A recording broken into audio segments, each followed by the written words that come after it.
Y antes, en unos cuantos minutos, vamos a entrar ya con la entrevista con el doctor Hugo López-Gatell. Sigue una campaña fuerte de infodemia en lo que toca a la alcaldía Benito Juárez. Es verdaderamente, pues, increíble hasta dónde ha llegado esta campaña de infodemia que pone incluso en riesgo la vida, la salud, la integridad de muchas personas, todo por unas cuestiones electorales, batallas electorales, en donde claro que genera también pues preocupación hasta dónde puedan estar escalando pues con estas campañas. Ya le estaremos pasando también algunas imágenes de quiénes son o qué, algún medio ahí extraño que ha surgido y que ha generado también parte de esa infodemia y que curiosamente otros medios de comunicación y actores políticos de oposición pues usan también esas mismas versiones para generar pues caos, miedo, terror en una alcaldía como la Benito Juárez con esta crisis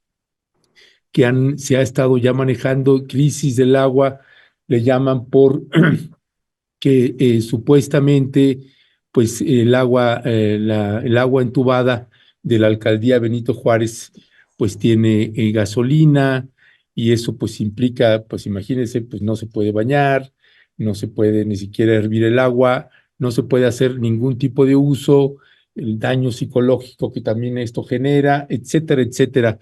Invitamos al doctor Hugo López-Gatell porque también pues hemos visto que la infodemia ha salpicado también hospitales y, como le señalábamos, la salud y la integridad de las personas. Por eso le invitamos al doctor Hugo López-Gatell, a quien le agradecemos nuevamente que nos esté tomando la llamada. Doctor Hugo López-Gatell, muy buenos días, bienvenido. Muy buenos días, Ernesto. Gusto de saludarte nuevamente a ti, a tu auditorio, al equipo de Momentum. Gracias, mi querido doctor Hugo López-Gatell.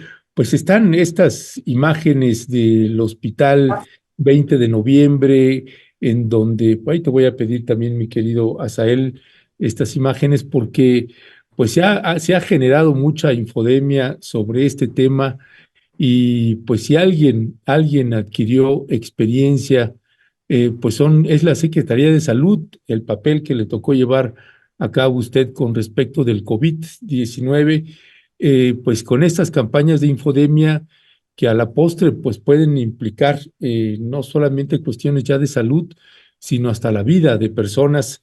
Doctor Hugo López-Gatell, cuéntenos qué es lo que está sucediendo con base a la información que ustedes ya han ido documentando. Gracias, Ernesto, por tocar este tema. Considero que es muy importante siempre denunciar estos procesos de confusión fabricada, de incertidumbre intencionalmente generada por grupos de interés político, por grupos de interés económico, que aprovechan su poder o su capacidad de manipulación a través de los medios corporativos de información para sembrar narrativas, sembrar ideas que puedan poner en jaque a la población y le puedan causar incertidumbre. Uy, se congeló. ¿Fue él o somos nosotros? Es él. Ah, bueno, creo que se perdió la conexión con el doctor Hugo López-Gatell.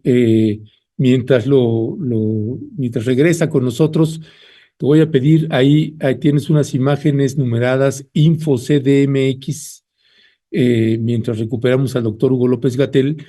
Y estas imágenes que le vamos a estar pasando ahorita, pues corresponden también a un supuesto medio de comunicación que es muy lejos de serlo, eh, InfoCD MX News, con el arroba Notiagency CDMX, llama también particularmente la atención porque pues todo lo ponen en inglés, como usted lo puede ver ahí a la hora de describir su supuesto medio de comunicación. Y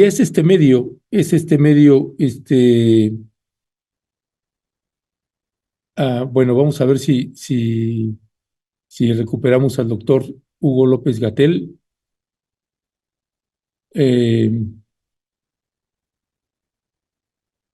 Vamos a ver si lo recuperamos. Pero bueno, pasando a estas imágenes de InfoCDMX, esta es la imagen que se viralizó y que la retomaron curiosamente distintos medios de comunicación.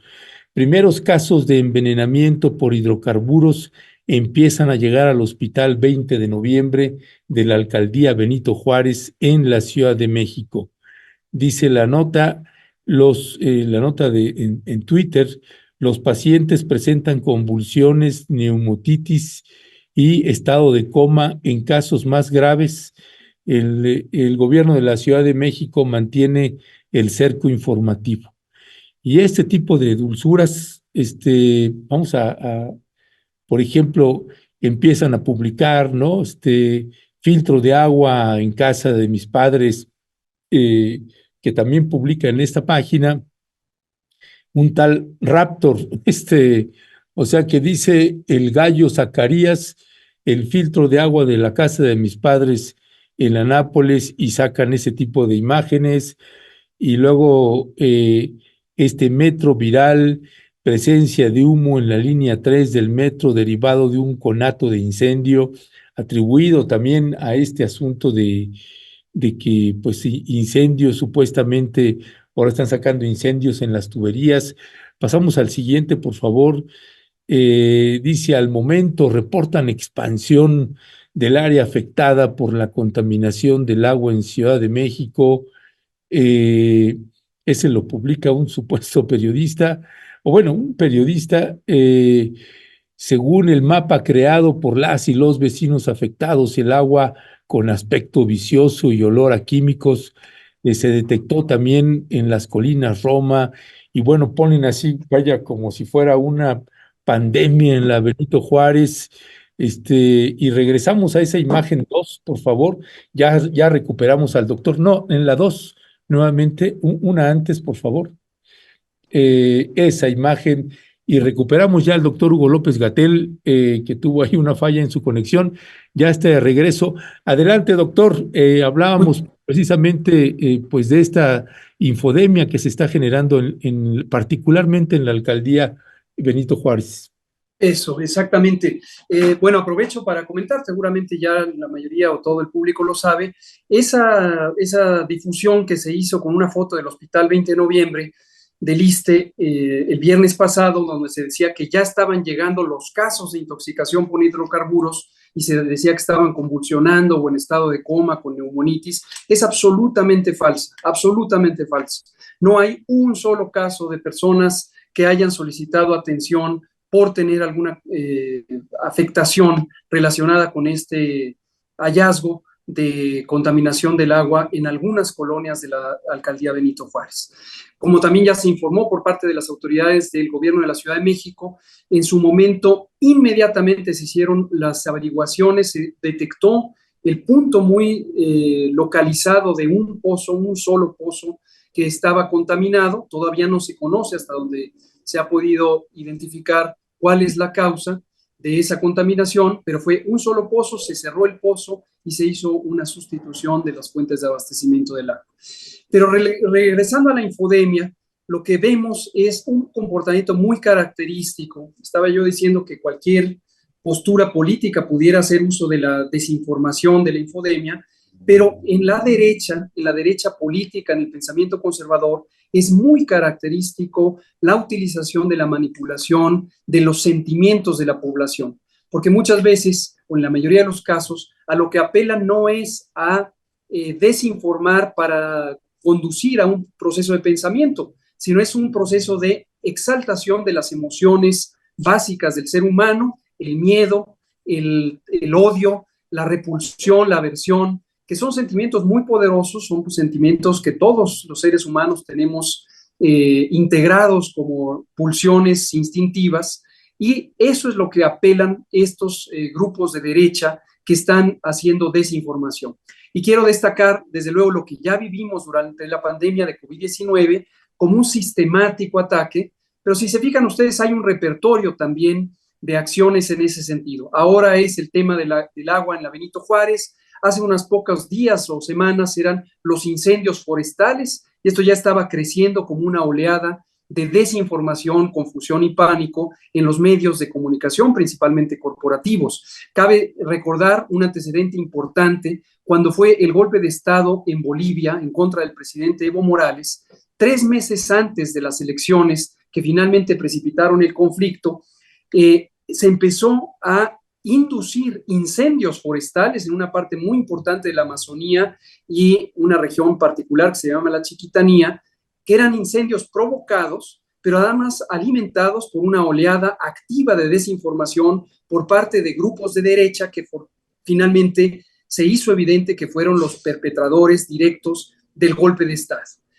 Otras situaciones como los daños a la salud también pueden ser motivo de sembrar estas pulsiones. Acabamos de ver, tú me lo preguntaste en una entrevista reciente, una comisión autodeclarada independiente, que es un grupo de políticos profesionales con un gran fanatismo ideológico en el lado de la derecha, que ciertamente algunos tienen credenciales académicas que ahora las están conduciendo hacia estas campañas de desinformación, y calculadamente generaron un informe, lejos está de ser un informe técnico o académico, para publicarlo en tiempos electorales y entonces inducir nuevamente una sensación de pánico, de enojo, relacionada con un informe un poco ficticio sobre la mortalidad excesiva que se dio sobre la pandemia, durante la pandemia en el caso mexicano.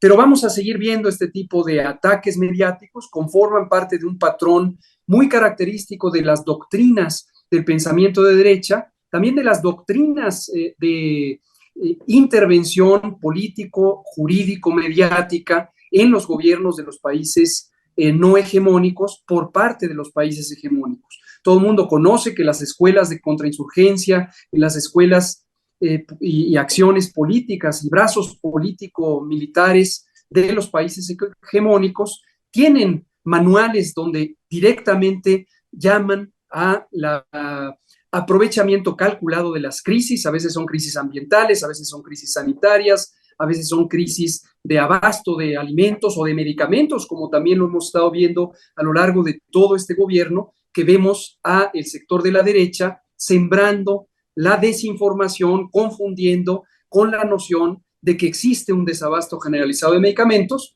A veces incluso cuando ya se ha resuelto por completo el abasto de medicamentos, siguen lanzando la especie de es que el desabasto es lo que nos afecta. Y esto es con esa intención de generar repulsión, miedo y una reacción de pánico que sitúe las preferencias posiblemente electorales o en general políticas en la simpatía de estos grupos de derecha. Ya, gracias, doctor Hugo López-Gatell. 2 preguntas más en ese sentido. Uno, en la experiencia que ustedes tuvieron, que usted tuvo, doctor Hugo López-Gatell, de las consecuencias o riesgos que puede haber para la población este manejo de infodemia, ¿cuáles serían desde su punto de vista? Y segundo, pensando en estas campañas, porque vaya, muy obvio que se enmarca dentro de la campaña electoral, es precisamente en estos días, va a pasar el proceso electoral y se va a acabar el problema y ya después, a ver, van a sacar otro. Eso ya sabemos cómo funciona, pero eso obedece también a miradas que tienen en el proyecto en el que ustedes están trabajando de la Cuarta Transformación, y lo traigo a cuenta a propósito de que hubo un intento de las grandes corporaciones para que se quitara el etiquetado que ustedes habían logrado ganar a pulso y que finalmente o afortunadamente no procedió, pero uno alcanza a ver esas batallas y que también están estrechamente vinculadas con la salud y que las campañas que se hacen para tratar de tumbarlas apuntan en el lado contrario. ¿Qué decir en estos 2 planteamientos que le hago, doctor Gatell, para cerrar la entrevista? Muchas gracias. Efectivamente, la salud es un asunto, una materia de interés público generalizado. Todas y todos quisiéramos conservar la salud, ampliar nuestras condiciones de salud, y obviamente se vuelve un tema sensible. Muchas veces la salud de ciertos grupos poblacionales, por ejemplo, menores de edad, por ejemplo, mujeres, por ejemplo, personas adultas mayores, se vuelve aún más sensible, no solo en el término sanitario propiamente dicho, sino en la sensibilidad social que existe por la preocupación en el bienestar o sobre el bienestar de estos grupos poblacionales. Y ahí es donde son más incisivas las campañas de desinformación y los mecanismos de confusión que intenta generar estas campañas que genera los grupos conservadores, que obviamente están muy enojados porque ha cambiado la situación social, ha habido una ampliación de acceso a los servicios, una ampliación de acceso a las condiciones de bienestar por parte de las entidades gubernamentales, específicamente del gobierno de México, y ellos están perdiendo no solamente capacidad de convocar a la población o de tener simpatía por la población, sino están perdiendo privilegios que gozaban antes. Y sobre lo segundo, efectivamente tuvimos un triunfo jurídico o judicial reciente en la semana que acaba de terminar. Tuvimos dos resoluciones, dos sentencias de la Suprema Corte de Justicia, donde desechaban una solicitud de amparo de dos grandes compañías de productos alimentarios. Una es Santa Clara, una empresa principalmente de lácteos que está afiliada a la Coca-Cola en México, al grupo FEMSA, y la otra es de Barrilitos, y aguarda para el 22 de abril una deliberación semejante para otra demanda de amparo que metió la compañía Herdes. Estas tres compañías han representado a distintos grupos empresariales de la industria alimentaria que lo que buscaban era que se les concediera un amparo para que no entrara en vigor los etiquetados de advertencia que pusimos al inicio de este sexenio y que están en una ruta muy bien identificada para incluir mejorías en la capacidad de información obligada por parte del Estado. Las sentencias fueron favorables a la salud pública. Por unanimidad, la Suprema Corte de Justicia rechazó el planteamiento que se hacía de que los etiquetados vulneraban la libertad de comercio o la libertad empresarial, y desde luego pusieron como preponderante el derecho a la protección de la salud, en particular de las infancias, como criterio central, criterio fundamental para negar estos amparos. De modo que ratificaron el carácter constitucional de los etiquetados de advertencia y de toda la estrategia de lograr una salud alimentaria más amplia con la intervención del Estado y en particular garantizando el derecho a la información que tenemos todas las ciudadanas y ciudadanos. Ya, doctor Hugo López-Gatell, sé que anda muy atareado ahí en su trabajo, así que le agradecemos mucho que se haya tomado unos minutitos para tomarnos esta llamada y pues seguimos al habla. Doctor, aclarado este asunto de la cuestión del hospital 20 de noviembre y esta gente que colocan en una condición de gravedad, pues aclarado en propia voz del doctor Hugo López-Gatell, hay un comunicado también del ISSSTE, hay también pues aclaraciones de todo tipo y no hay respuesta frente a esas aclaraciones. Así que, bueno, pues misión cumplida ahí en ese sentido. Doctor Hugo López-Gatell, un fuerte abrazo y seguimos al habla. Muchísimas gracias, Ernesto. Saludos al equipo y saludos a la audiencia. Gracias. Hasta pronto. Hasta pronto, gracias.